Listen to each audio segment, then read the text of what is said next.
So what is concept development?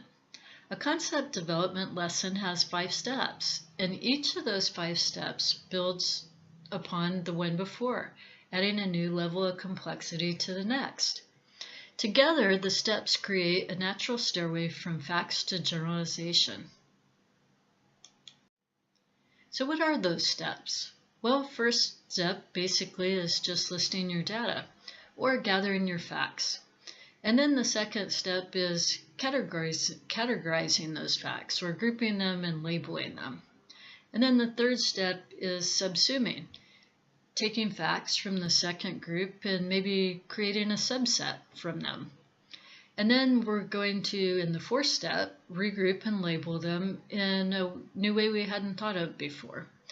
All of this will lead to creating a generalized statement. So I've prepared an example of concept development using the zoo.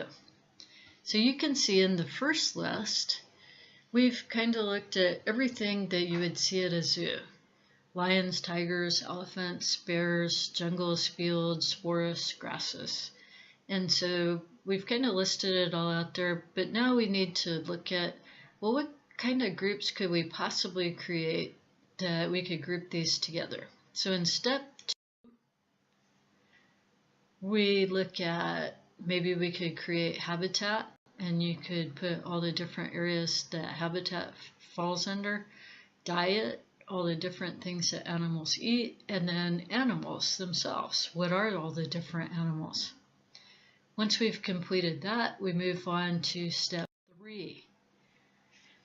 In step 3, we look at which items from one group can go to another. So in this one, we look at, maybe possibly a jungle.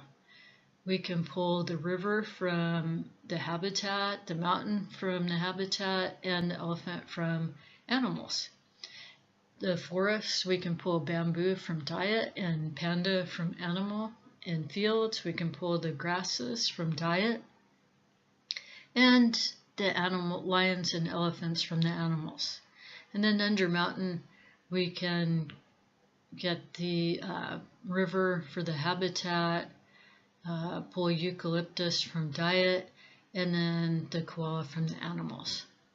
And so that's setting up a pretty good logical statement there, but we want to go one step further. In the step, in step 4, we want to look at what new ideas we can come up with to create a new group.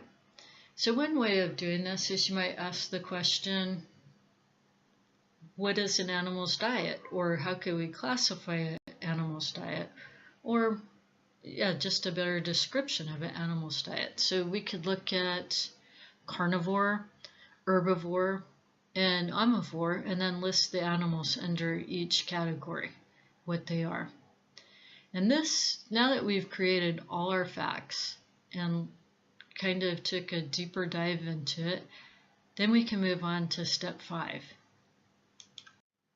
So in step 5, we create our generalized statement from our facts. And in this case, I said maybe an animal that is an herbivore might prefer an habitat that is full of trees or a mountain. That concludes my presentation on concept development. Thanks for taking the trip to the zoo with me.